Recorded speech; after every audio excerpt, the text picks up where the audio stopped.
आगे बुला उनको भारत।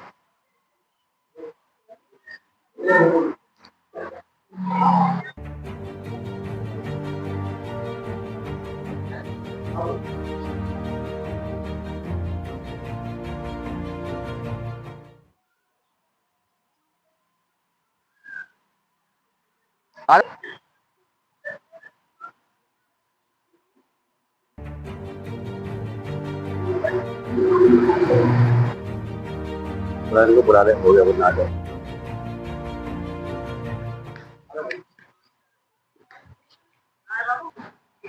नमस्कार, आप देख रहे हैं खबर एक नजर। सबसे पहले मैं अपनी वीर शहीदों को सशक्त नमन करती हूँ और हमारे सामने प्रधान प्रत्याशी गुलशन रावत जी हैं। सर, सबसे पहले हमारे शहीदों के लिए कुछ बोल दीजिए। सबसे पहले तो आज कारगिल दिवस है। जैसा कि सब देशवासी जानते हैं कि कारगिल दिवस क्यों मनाया जाता है। सन 1999 में जब पड़ोसी मुल्क ने हमारे देश पर छद्म रूप से आक्रमण किया था तो हमारी सेना ने उनको मुंह तोड़ जवाब देकर घुसपैठियों को बाहर खदेड़ दिया था। इसी उपलक्ष्य में हम आज शहीद गजेंद्र सिंह जी के स्मारक पर एकत्रित हुए हैं, उनको श्रद्धांजलि देने के लिए, कारगिल दिवस को शौर्य दिवस के रूप में मनाने के लिए। सैनिकों के इस देश की कल्पना करना भी निरर्थक होगा। जिस देश की सेना अपने आप में सक्षम है, जांबाज है, उस देश की सरहदों को कोई नहीं छू सकता। सर, अभी आप प्रधान प्रत्याशी हैं, कितना सपोर्ट मिल रहा है आपको जनता को?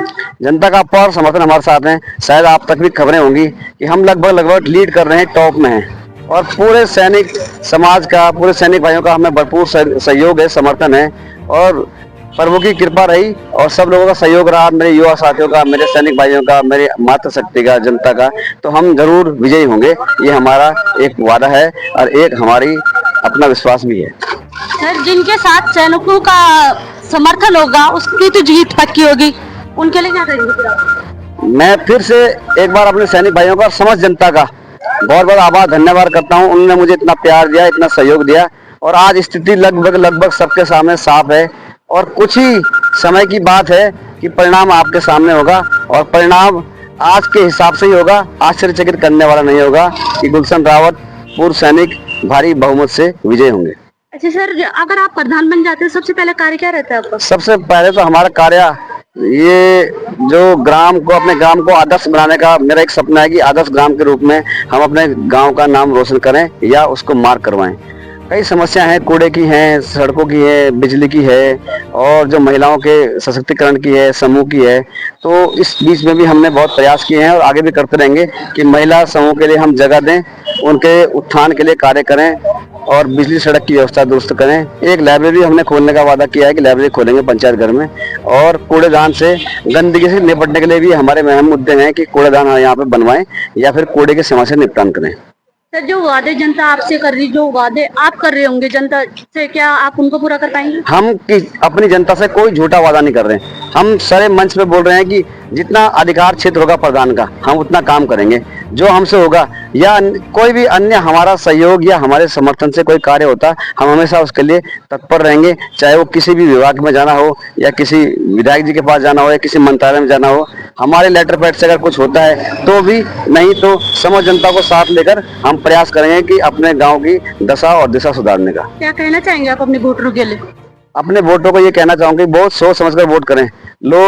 कुछ लोग जो विरोधी होते हैं वो दूसरे की छवि धूमिल करने के लिए बहुत सी बातें फैलाते हैं। मैं फिर डंके की चोट पे कह सकता हूँ और कह रहा हूँ कि आप हमारे बारे में कुछ बात बताइए कि ये ऐसा गलत है या हमारी छवि खराब है या हमारा सब व्यवहार खराब है। हमें आज मुझे इस बात की खुशी भी है कि हमारे व्यवहार पे आज हमें जनता का अपार समर्थन मिल रहा है। बोलने वाले तो बोलते रहेंगे लेकिन परिणाम तय करेगा कि जनता किसके साथ है।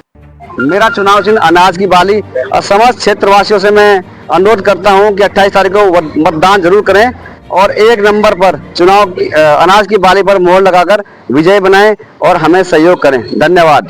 धन्यवाद। भारत माता की जय।